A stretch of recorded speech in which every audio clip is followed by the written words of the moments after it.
Chapter 9. After the warm winter sunshine of Sardinia, New York seemed like Siberia.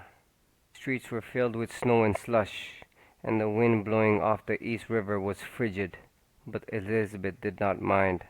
She was living in Poland, in another country, sharing the adventures of her great-great-grandfather. Every afternoon after school, Elizabeth would rush up to her room, lock the door, and take out the book.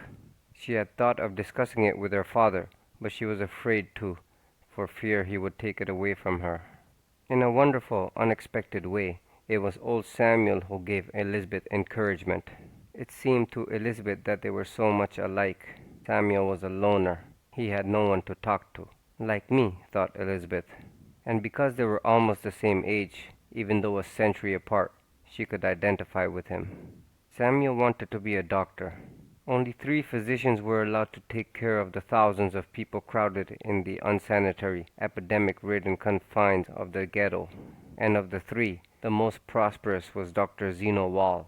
His house stood among its poorer neighbors like a castle in the midst of a slum.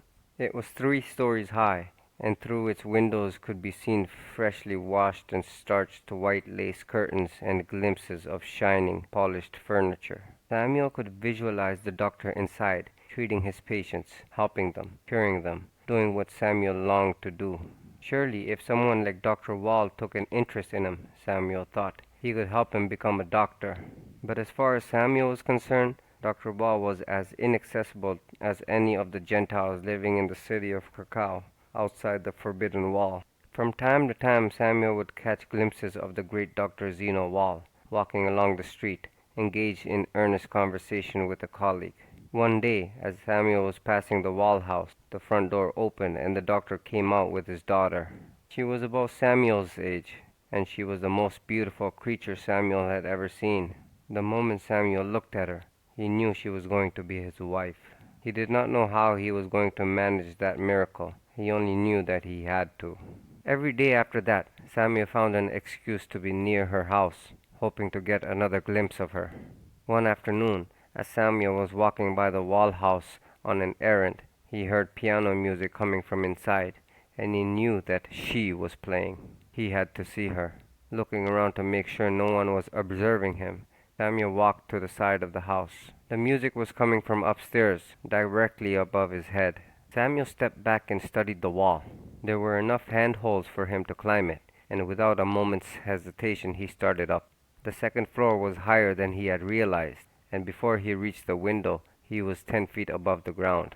He looked down and felt a momentary sense of dizziness. The music was louder now, and he felt as if she were playing for him. He grabbed another handhold and pulled himself up to the window. Slowly he raised his head so he could peer over the sill. He found himself looking into an exquisitely furnished parlor. The girl was seated before a gold and white piano, playing, and behind her in an armchair, reading a book, was Dr. Wall. Samuel had no eyes for him. He could only stare at the beautiful vision just a few feet away from him. He loved her. He would do something spectacular and daring so that she would fall in love with him. So engrossed was Samuel in his daydream that he loosened his grip and began to fall into space. He let out a cry and saw 2 startled faces staring at him just before he plunged to the ground. He woke up on an operating table in Dr. Wall's office, a spacious room outfitted with medical cabinets and an array of surgical equipment. Dr. Wall was holding an awful-smelling piece of cotton under Samuel's nose. Samuel choked and sat up. "That's better," Dr. Wall said. "I should remove your brain, but I doubt you have one. What were you planning to steal, boy?" "Nothing," Samuel replied indignantly. "What's your name?" "Samuel Roth." The doctor's fingers began to probe Samuel's right wrist, and the boy cried out with pain. You have a broken wrist, Samuel Roth. Maybe we should let the police fix it." Samuel groaned aloud. He was thinking about what would happen when the police brought him home in disgrace. His Aunt Rachel's heart would be broken. His father would kill him. But even more important, how could he ever hope to win Dr. Wall's daughter now? He was a criminal, a marked man. Samuel felt a sudden agonizing jerk on his wrist, and he looked up at the doctor in shocked surprise. "It's all right," Dr. Wall said. "I've said it." He went to work putting a splint on it.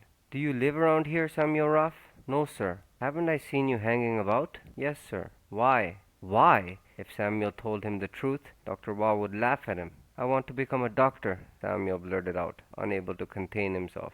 Dr. Wall was staring at him in disbelief. "That's why you climbed up the wall of my house like a burglar?" Samuel found himself telling his entire story. He told about his mother dying in the streets, and about his father, about his first visit to Krakow, and his frustration at being locked inside the ghetto walls at night like an animal. He told how he felt about Dr. Wall's daughter. He told everything, and the doctor listened in silence. Even to Samuel's ears, his story sounded ridiculous, and when he was finished, he whispered, I'm sorry." Dr. Wall looked at him for a long time and then said, "I'm sorry too, for you, and for me, and for all of us. Every man is a prisoner, and the greatest irony of all is to be the prisoner of another man." Samuel looked up at him, puzzled. "I don't understand, sir," the doctor sighed. "One day you will." He rose to his feet, walked over to his desk, selected a pipe and slowly and methodically filled it. "I'm afraid this is a very bad day for you, Samuel Roth." He put a match to the tobacco, blew it out, and then turned to the boy. "Not because of your broken wrists, that will heal. But I'm going to have to do something to you that may not heal so quickly." Samuel was watching him, his eyes wide. Dr. Wall walked over to his side, and when he spoke his voice was gentle. "Very few people ever have a dream. You have two dreams, and I'm afraid I'm going to break both of them. I don't—" "Listen to me carefully, Samuel. You can never be a doctor. Not in our world. Only 3 of us are allowed to practice medicine in the ghetto. There are dozens of skilled doctors here, waiting for one of us to retire or to die, so that they can take our place. There's no chance for you. None. You were born at the wrong time, in the wrong place. Do you understand me, boy?" Samuel swallowed. "Yes, sir." The doctor hesitated, then went on. "About your second dream. I'm afraid that one is just as impossible. There's no chance of you ever marrying Terenia." "Why?" Samuel asked. Dr. Wall stared at him. "Why? For the same reason you can't become a doctor. We live by the rules, by our traditions. My daughter will marry someone of her own class, someone who can afford to keep her in the same style in which she has been raised. She will marry a professional man, a lawyer, or a doctor, or a rabbi. You, well, you must put her out of your mind."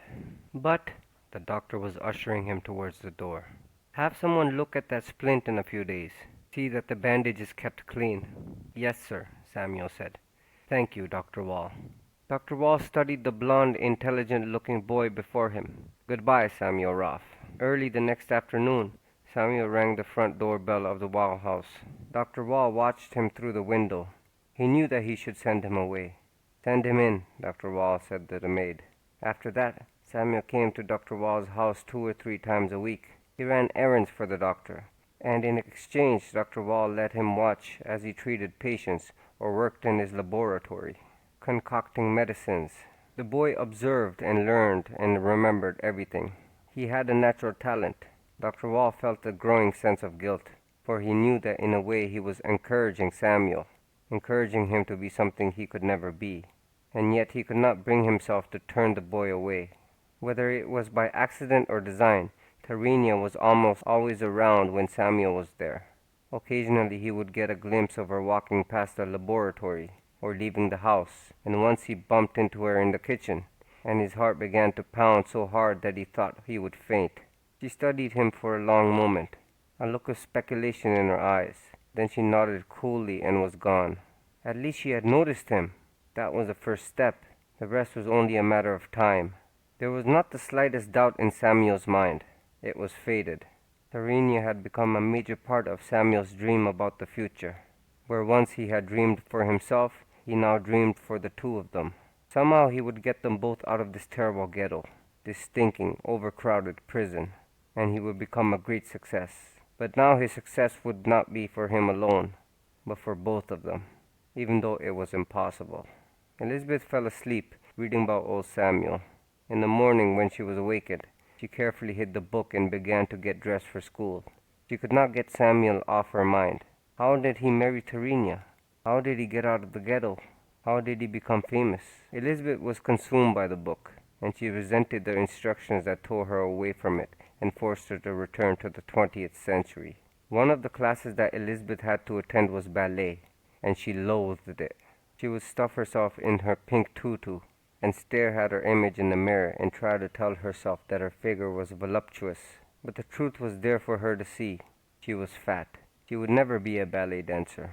Shortly after Elizabeth's 14th birthday, Mademoiselle Neturova, her dance teacher, announced that in 2 weeks the class would give its yearly dance recital in the auditorium, and that the students were to invite their parents. Elizabeth was in a state of panic. The mere thought of getting up on stage in front of an audience filled her with dread. She could not go through with it.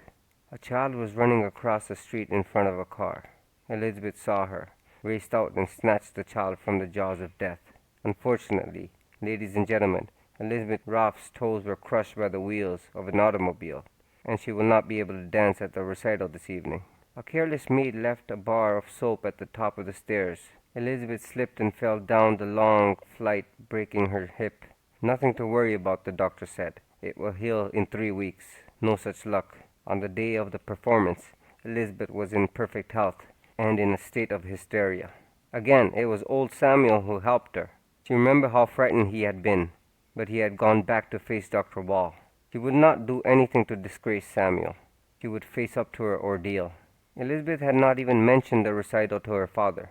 In the past she had often asked him to school meetings and parties which parents were requested to attend, but he had always been too busy.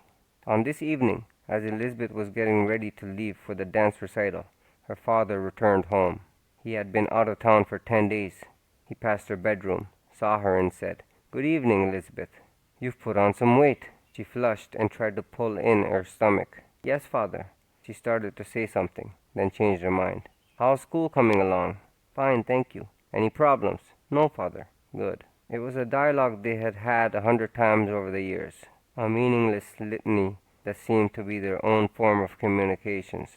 "How's school coming along?" "Fine, thank you." "Any problems?" "No, father, good." Two strangers discussing the weather, neither listening nor caring about the other's opinion. Well, one of us cares, Elizabeth thought. But this time Sam Roth stood there, watching his daughter, a thoughtful expression on his face. He was used to dealing with concrete problems, and although he sensed that there was a problem here, he had no idea what it was. And if someone had told him, Sam Roth's answer would have been, "Don't be a fool. I've given Elizabeth everything." As her father started to leave, Elizabeth heard herself say, My ballet class is giving a recital. I'm in it. You don't want to come, do you?" And even as she said the words, she was filled with a sense of horror. She did not want him there to see her clumsiness. Why had she asked him? But she knew why. Because she was the only girl in the class whose parents would not be in the auditorium. It doesn't matter anyway, she told herself, because he's going to say no. She shook her head, furious with herself, and turned away. And behind her, incredibly, she heard her father's voice saying, "I'd like that." The auditorium was crowded with parents, relatives, and friends, watching the students dance to the accompaniment of 2 grand pianos on either side of the stage. Mademoiselle Neturova stood off to one side, counting the beat aloud as the children danced, calling the attention of the parents herself. A few of the children were remarkably graceful and showed signs of real talent. The others went through their performances, determined to substitute enthusiasm for ability. The mimeographed program announced 3 musical excerpts from Coppelia, Cinderella, and, inevitably, Swan Lake. The pièce de résistance was to be the solos, when each child would have her moment of glory, alone. Backstage, Elizabeth was in agony of apprehension. She kept peering through the side curtain, and each time she saw her father sitting in the second row center, she thought what a fool she had been to ask him. So far during the show, Elizabeth had been able to lose herself in the background, hidden behind the other dancers. But now her solo was coming up. She felt gross in her tutu, like something in a circus. She was certain they would all laugh at her when she came out on the stage, and she had invited her father to watch her humiliation. Elizabeth's only consolation was that her solo lasted for only 60 seconds. Mademoiselle Neturova was no fool. It would all be over so quickly that no one would even notice her. All Elizabeth's father had to do was to glance away for a minute, and her number would be finished. Elizabeth watched the other girls as they danced, one by one, and they seemed to her like Markova, Maximova, Fontaine. She was startled by a cold hand on her bare arm, and Mademoiselle Neturova hissed, "On your toes, Elizabeth, you're next." Elizabeth tried to say, "Yes, madam," but her throat was so dry that no words came out. The two pianists struck up the familiar theme of Elizabeth's solo. She stood there, frozen, incapable of moving, and Mademoiselle Naturova was whispering, "Get out there!" And Elizabeth felt a shove against her back, and she was out on the stage, half naked, in front of 100 hostile strangers. She did not dare to look at her father. All she wanted was to get this ordeal over with as quick as possible and flee. What she had to do was simple. A few pliés and jetés and leaps. She began to execute the steps, keeping time to the music, trying to think herself thin and tall and lithe. As she finished, there was a smattering of polite applause from the audience. Elizabeth looked down at the second row, and there was her father, smiling proudly and applauding her, and something inside Elizabeth snapped. The music had stopped, but Elizabeth kept dancing, doing pliés and jetés and batements and turns, carried away, transported beyond herself. Confused musicians began to pick up her beat, first one pianist, then the other, trying to keep up with her. Backstage, Mademoiselle Naturova was signaling to Elizabeth wildly, her face filled with fury. But Elizabeth was blissfully unaware of her, transported beyond herself. The only thing that mattered to her was that she was on stage, dancing for her father. "I am sure you understand, Mr. Roth, that the school simply cannot tolerate that type of behavior." Mademoiselle Naturova's voice was trembling with anger. "Your daughter ignored everyone else and took over, as though she were some kind of star." Elizabeth could feel her father turn and look at her, and she was afraid to meet his eyes. She knew that what she had done was unforgivable, but she had been unable to stop herself. For one moment on that stage she had tried to create something beautiful for her father, had tried to impress him, make him notice her, be proud of her, love her. Now she heard him say, "You are absolutely right, Madame Naturova. I will see to it that Elizabeth is suitably punished." Mademoiselle Naturova gave Elizabeth a look of triumph and said, "Thank you, Mr. Roth. I will leave it in your hands." Elizabeth and her father were standing outside the school. He had not said one word to her since leaving Mademoiselle Naturova's office. Elizabeth was trying to compose a speech of apology, but what could she say? How could she ever make her father understand why she had done what she had done? He was a stranger, and she was afraid of him. She had heard him vent his terrible anger on others for making mistakes, or for having disobeyed him. Now she stood there waiting for his wrath to fall upon her. He turned to Elizabeth and said, "Elizabeth, why don't we drop in at Rumpelmayer's and get a chocolate soda?" And Elizabeth burst into tears. She lay in her bed that night, wide awake, too stimulated to go to sleep. She kept replaying the evening over and over in her mind. The excitement of it had been almost more than she could bear. Because this was no made-up daydream, it had happened. It was real. She could see herself and her father, seated at the table at Rumpelmayer's, surrounded by the large, colorful stuffed bears and elephants and lions and zebras. Elizabeth had ordered a banana split, which had turned out to be absolutely enormous, and her father had not criticized her. He was talking to her. Not "How's school coming along? Fine, thank you, any problems? No, father, good." But really talking. He told her about his recent trip to Tokyo, and how his host had served chocolates-covered grasshoppers and ants as a special treat for him, and how he had had to eat them in order not to lose face. When Elizabeth had scooped up the last drop of ice cream, her father suddenly said, "What made you do it, Liz?" She knew that everything was going to be spoiled now, that he was going to reprimand her, tell her how disappointed he was in her. She said, "I wanted to be better than everyone else." She could not bring herself to add, "for you." He looked at her for what seemed a long time, and then he laughed. "You certainly surprised the hell out of everybody." There was a note of pride in his voice. Elizabeth felt the blood rushing to her cheeks, and she said, "You're not angry with me?"